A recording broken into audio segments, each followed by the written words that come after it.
Ukraine is in real trouble. Let's stop pretending otherwise. All true military powers have oil-gas resources. There are no oil-gas fields independent of military power. If you believe that, all the rest is simple logic. Ukraine exists at the pleasure of the United States. Ukraine imports $70 billion and imports $42 billion. Without US dollars to make up the $28 billion in deficit, Kyiv could not afford to fight. Russia has the oil-gas revenues to take control of Ukraine. Russia exports around $280 billion. Its imports are slightly less. The sanctions hurt Russia's economy, but they don't change the simple fact that Ukraine's budget requires foreign money and Russia is self-sufficient. Russia is self-sufficient. Ukraine is not. It bears repeating. Russia is self-sufficient. Ukraine is not. And I mean about energy. Oil, gas, and weapons are married at the hip. Again, you won't find one without the other. The U.S. sells $320 billion in arms.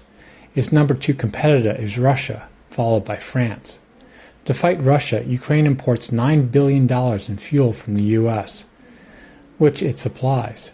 If Ukraine had to buy the fuel itself, it would need 21% of its export revenues to do so. And that's impossible because, again, Ukraine runs near $28 billion in annual deficits. Lately, I've read that Ukraine can fight without the U.S. All it needs is European support. That's delusional. Yes, Europe has weapons, but it does not have the oil-gas resources. Russia knows it has the upper hand with Europe. Russia used to export $15 billion in weapons. Today, it's $3 billion. From the point of view of the U.S. defense industry, the Ukraine war has generated at least $12 billion a year in additional arms sales for an $8 billion a year oil-gas investment. The European defense industry and China's dual-use manufacturers are not complaining at this math.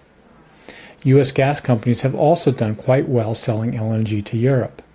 China and India have enjoyed getting their hands on tons of discounted oil and gas, which they refine or use in manufacturing, where sanctions never reach. So why would Trump or anyone want to end the war? Because truth be told, it is not a war. It is a special military operation, just like Putin says. What the U.S. and others do not want is a real war.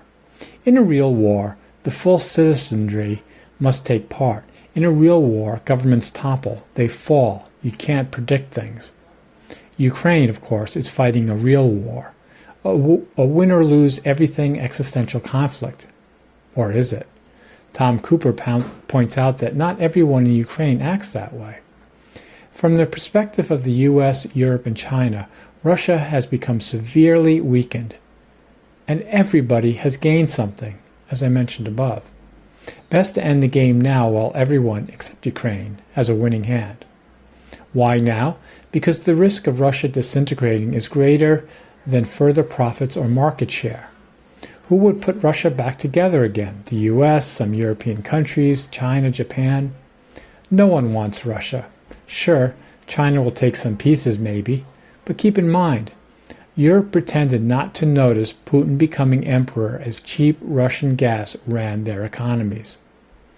The weapons industry is a human virus that has existed for as long as humans have built city-states. It wants to infect as many political regimes as possible without killing the host, which is partly what's happening in Israel. Ukraine is fighting war. Israel itself sees itself as fighting a war. The rest of the world is fighting for export market share. Their special military opportunity. What can Ukraine do when everyone decides that the time has come to cede Russia parts of Ukraine in light of the above? Again, Russia is in no state to enjoy the spoils of Ukrainian Donbass. My guess is Russia would give all of Donbass back if all sanctions were removed and it kept Crimea. U.S. LNG cannot compete price-wise with Russian gas through pipelines. Everyone who makes real money in Russia works in oil, gas, or defense. You don't need to understand Russian history to make sense of the special military operation. All Russians are fighting for more money, from the company oligarchs to the lowly soldiers from, bum Siberia.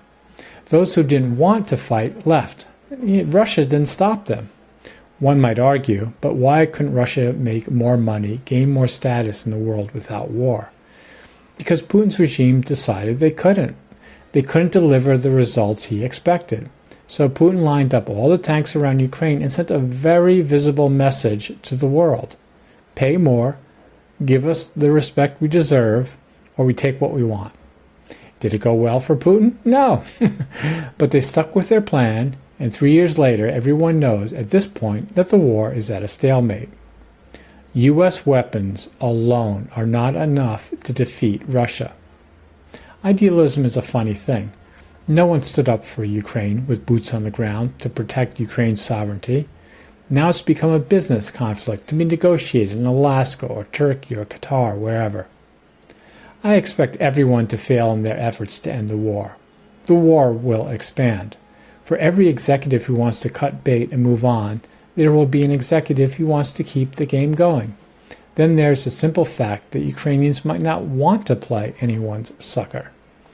If the U.S. pulls energy, resources, money, Ukraine might start fighting a no-holds-barred asymmetric war.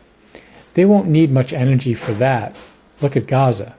Indeed, if I was giving Ukraine advice, I'd tell them to become brutal beyond anyone's imagination.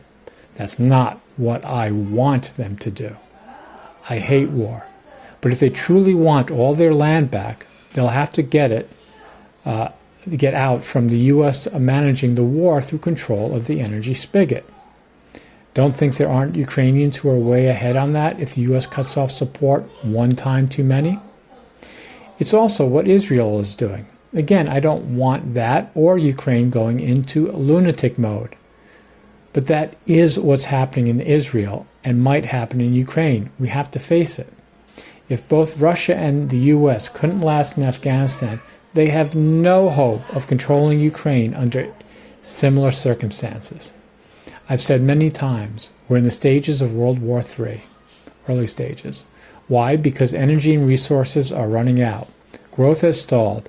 Everyone feels entitled to this and that. Either Ukraine wins or asymmetric wars explode across the region. Israel shows the future. All the best U.S. weapons at Israel's disposal have not given them control over Gaza, which is barely a millimeter of map space in Ukraine. Thanks for watching.